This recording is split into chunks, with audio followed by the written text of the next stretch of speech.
আমরা নির্বাচনের সার্বিক পরিস্থিতি জানতে চলে যেতে চাই সাতক্ষীরা। আমাদের সাথে সরাসরি যুক্ত হচ্ছেন সহকর্মী জান্নাতুল মোহনা।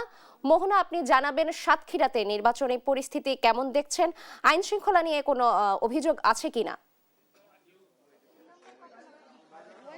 যেমনটা বলছিলেন যে ভোরের আলো ফুটতে না ফুটতেই নিজের ভোটাধিকার প্রয়োগ করতে ঠিক কেন্দ্রে পৌঁছে গেছেন যে ভোটার তারা, এবং আপনাদেরকে সেই চিত্রটাই আমি দেখাচ্ছি। আমি আছি এখন সাতক্ষীরা 2 আসনে, এবং সাতক্ষীরা 2 আসনে আপনারা দেখছেন যে 7:30টায় ভোট গ্রহণ প্রক্রিয়া শুরু হওয়ার কথা থাকলেও এখনই কিন্তু ভোটারদের লাইন আমরা দেখতে পাচ্ছি। এখানে আমরা দেখছি যে Satkhira town girls high school, সেখানে নারী ভোটার যারা রয়েছেন তারা এখানে চলে এসেছেন, এবং আপনাদের সেই চিত্রটাই আমরা দেখানোর চেষ্টা করছি। এবং আমরা আরেকটু যদি সামনে যাই এবং আপনাদেরকে বলতে চাই যে জুলাইয়ের গণ অভ্যুত্থানের 1.5 বছর পর এবার কিন্তু একটি অনুষ্ঠিত হতে যাচ্ছে, এবং এখানে আমরা যখন অনেকের সাথে কথা বলেছি তারা বলেছেন যে দীর্ঘদিন যাবত যেই ভোট দেওয়ার যে প্রক্রিয়াটা ছিল সেটা না দিতে পেরে এবার তারা সেই ভোট গ্রহণের যে সুযোগটি পেয়েছেন তা নিশ্চিতভাবে কাজে লাগাতে চাচ্ছেন। তো আমরা এখানকার ভোটারদের সাথে কথা বলতে চাই, একটু জানতে চাই যে আসলে তো এবারের নির্বাচনটি একটি বিশেষ পরিস্থিতির নির্বাচন,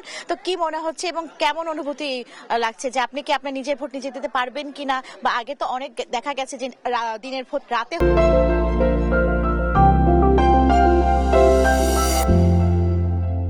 হয়ে গেছে, তো এবার কি কেমন লাগছে আপনার?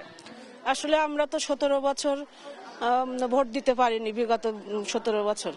এবার আমরা আমাদের ভোটাধিকার, নিজের ভোট নিজে দিতে পারবো স্বতঃস্ফূর্তভাবে। হ্যাঁ, এটা ভেবে আমরা খুবই আনন্দিত। হ্যাঁ, এবং আগামী দিনগুলোতেও স্বৈরাচারী বা হচ্ছে কি বলে, হ্যাঁ, মাফিয়া হাসিনার এর থেকে আমরা মুক্তি পেয়েছি, এবং আগামী দিনগুলো ভালো হবে, এটাই আমরা আশাবাদী। শুনছিলেন দর্শক, আমরা আরো একজনের কাছ থেকে একটু জানতে চাই যে সকাল সকাল ভোট দিতে এসেছেন, গতকাল রাতে কি ঠিকঠাক ঘুম হয়েছে?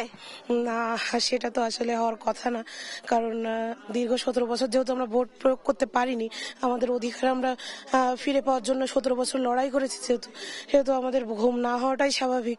আর যেহেতু আমরা রাজনৈতিক পরিবারে বেড়ে ওঠা, রাজনৈতিক অঙ্গনেই আমাদের বেড়ে ওঠা, সেহেতু ঘুম না হবে এটাই স্বাভাবিক। দর্শক শুনছিলেন যে অনেকেই বলছেন যে দীর্ঘ 17 বছর ধরে ভোট দিতে না পেরে এখন তারা আসছেন, ভোট দেওয়ার কথা জানাচ্ছেন, এবং এই লাইনটি পুরো কেন্দ্রের মাঝ ভেতরে পর্যন্ত চলে গেছে, এবং আপনাদেরকে সেই পরিস্থিতি আমরা দেখানোর চেষ্টা করছিলাম। এবং এই কেন্দ্রটির ভেতরে ধীরে ধীরে ভোটাররা যাচ্ছেন, এবং ভোটাররা কেন্দ্রে যে ভোট দিবেন বলে তারা প্রত্যাশা করছেন। এবং আপনাদের জানিয়ে রাখতে চাই সকাল 7:30টা থেকে ভোট গ্রহণ প্রক্রিয়া শুরু হবে এবং শেষ হবে বেলা 4:30টায়। তো এই ছিল সাতক্ষীরা থেকে আমার কাছে সর্বশেষ সংবাদ।